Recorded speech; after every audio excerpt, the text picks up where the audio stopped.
mga nawasak na bahay sa buong bayan. Sira at natuklap ang mga bubong. Tumambad ang mga nabuwal na puno. Ayon sa mga residente, mas matindi ang epekto sa kanila ngayon ng Bagyong Pino kumpara sa epekto ng Super Typhoon Yolanda noong 2013 at Bagyong Odette noong 2021. Problema nila ngayon ang kuryente at tubig dahil malayo ang pinag-iigiban. Arang ko suga, sir.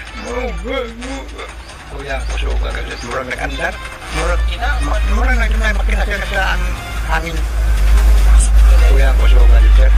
Sa talang bagyo, sa sintanong ko mahigit ang pangitaron. Pero hindi ka may grabe. Ay.